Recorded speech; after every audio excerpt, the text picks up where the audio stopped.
27 अप्रैल 1936 को तक़सीम हिंद से कबल भारत के शहर भोपाल में पैदा होने वाले डॉक्टर अब्दुल कदीर खान क़याम पाकिस्तान के बाद अपने ख़ानदान के हमरा पाकिस्तान आ गए, जहां उन्होंने इब्तदा में कराची में सकूनत अख्तियार की। सन 1960 में कराची यूनिवर्सिटी से मेटलर्जी में डिग्री हासिल करने के बाद वो मज़ीद तालीम हासिल करने के लिए यूरोप चले गए।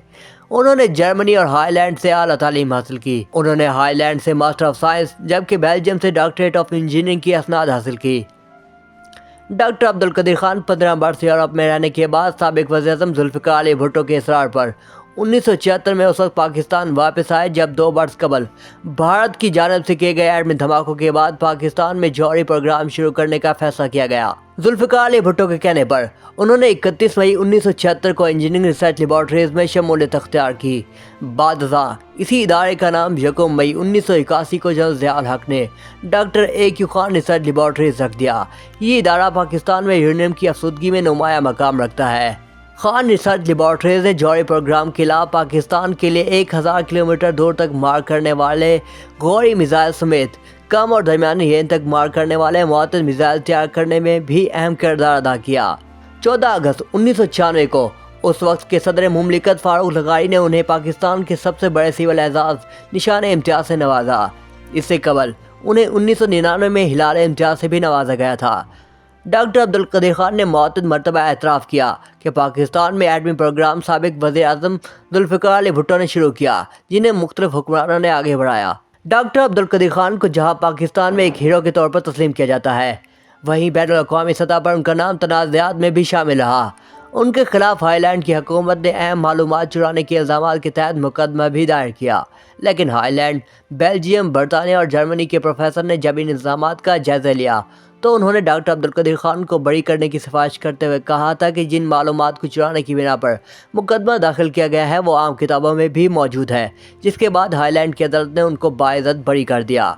सन 2004 डॉक्टर अब्दुल कदीर खान के लिए मुश्किलात से भरपूर साल था, जब मुख्तलिफ बैनुल-अक़वामी जरायद पर पाकिस्तान की तरफ से जौहरी टेक्नोलॉजी मुंतकिल करने की खबरें शाया हुई और इस्लामाबाद पर आलमी दबाव बढ़ने लगा। इन इल्ज़ामात के मंजर आम पर आने के बाद 31 जनवरी 2004 को डॉक्टर अब्दुल कदीर खान को गिरफ्तार कर लिया गया। उस वक्त पाकिस्तान में जनरल परवेज़ मुशर्रफ सदर थे। डॉक्टर अब्दुल कदीर खान ने जनरल परवेज़ मुशर्रफ से मुलाकात के बाद सरकारी टीवी पर अपने वीडियो बयान में जौहरी टेक्नोलॉजी मुंतकिल करने का एतराफ़ कर लिया था।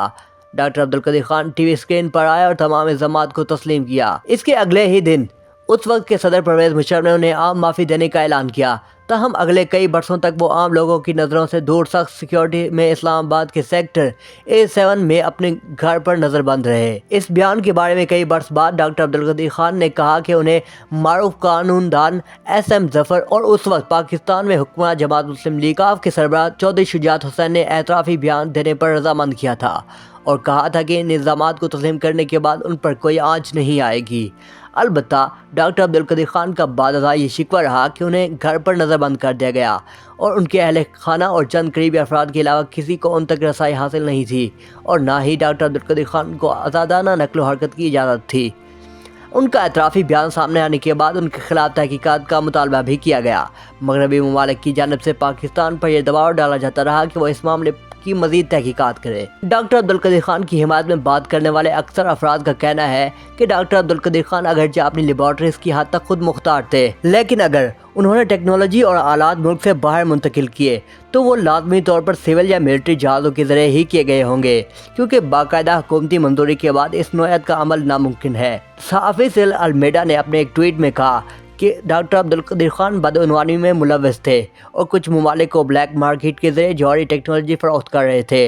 इससे पाकिस्तान का एटमी प्रोग्राम ख़तरे में पड़ा, जिसके संजीदा स्ट्रेटेजिक मुज़म्मरात हैं। अलबत्ता सन 2008 में अपने मुबैना एतराफ़ जुर्म से मुतालिक खबर रसां इदारे AFP को दिए गए एक इंटरव्यू में डॉक्टर अब्दुल कदीर खान ने कहा था कि उन्होंने पाकिस्तान को पहली मरतबा उस वक्त बचाया जब पाकिस्तान एटमी कुव्वत बना, जबकि दूसरी मरतबा उस वक्त बचाया जब उन्होंने सारे इल्ज़ामात अपने सर ले लिए थे। ڈاکٹر عبدالقدیر خان 2004 سے 2009 تک مکمل نظر بندی کی زندگی گزارتے رہے اور اس عرصے کے دوران انہیں کسی عوامی مقام پر نہیں دیکھا گیا۔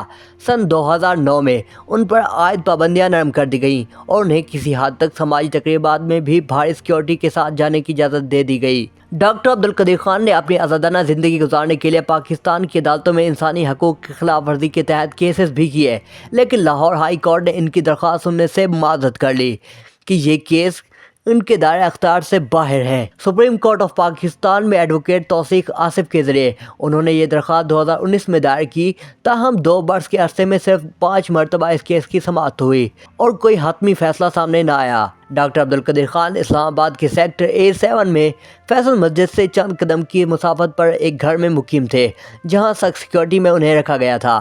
یہاں گلی کے دونوں اطراف پر سیکیورٹی اہلکار موجود ہوتے تھے، جو ہر آنے والے پیدل یا گاڑی سوار کو چیک کرنے کے بعد ہی گزرنے کی اجازت دیتے تھے۔ ڈاکٹر عبدالقدیر خان کا انتقال 10 اکتوبر 2021 کو ہوا۔